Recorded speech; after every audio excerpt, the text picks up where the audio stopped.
Ketemu lagi dengan Mimin di channel Animania. Kali ini Mimin mencoba untuk mengungkap senjata kuno Uranus yang konon katanya berada di Pulau Elbaf. Benarkah demikian? Mari simak video berikut. Tapi sebelum kita masuk ke inti pembahasan, ada baiknya nakama semua memencet tombol subscribe dan nyalakan notifikasinya agar tidak ketinggalan video terbaru. Ayo berlayar nakama, angkat jangkarnya, turunkan layar, dan tertawalah seperti tawa bajak laut.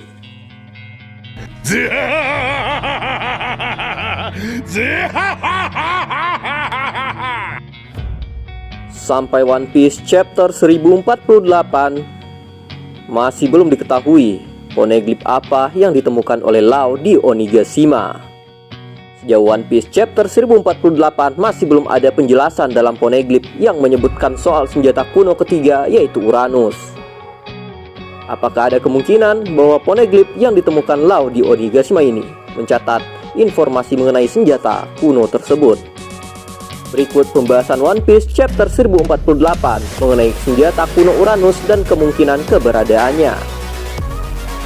Poneglyph yang ditemukan oleh Law tersebut tentu bukan Rod Poneglyph karena tidak berwarna merah, dan lokasinya setidaknya diperhitungkan. Satu-satunya yang saat ini hilang dari tempat asalnya adalah yang berada di Pulau Manusia Ikan. Jadi seperti apa poneglyph itu? Diyakini bahwa itu merupakan salah satu dari 9 Rio Poneglyph yang menceritakan kisah kebenaran sejarah. Sejauh ini sudah ada 4 batu jenis ini yang terungkap, dan semuanya memuat informasi penting. Satu batu berada di Sandor yang menceritakan lokasi dari Poseidon. Kemudian di Alabasta menceritakan lokasi dari Pluton. Ketiga ada di Ohara, mengungkapkan nama asli dari kerajaan kuno. Lalu keempat di Pulau Manusia Ikan, menceritakan permintaan maaf Joy Boy pada Poseidon. Semua batu ini ditemukan di tempat-tempat penting. Berdasarkan ini, ada kemungkinan bahwa salah satu dari Rio Poneglyph ini akan ada di Wano. Terutama jika mengingat bahwa klan Kozuki adalah orang-orang yang menciptakan batu-batu tersebut sejak awal. Namun, yang tertulis dalam Poneglyph kali ini dipercaya termuat 2 informasi di dalamnya. Pertama, poneglyph ini akan menjadi salah satu yang awalnya dibawa ke Sandora untuk perlindungan. Seperti yang ditemukan Robin di chapter 272, ada banyak persediaan poneglyph di Sandora. Hampir seolah-olah mereka semua dibawa ke sana untuk disimpan dengan aman. Saat Robin membaca salah satu poneglyph, dia berkomentar bahwa hanya pencipta tulisan-tulisan ini yang dapat menggunakannya.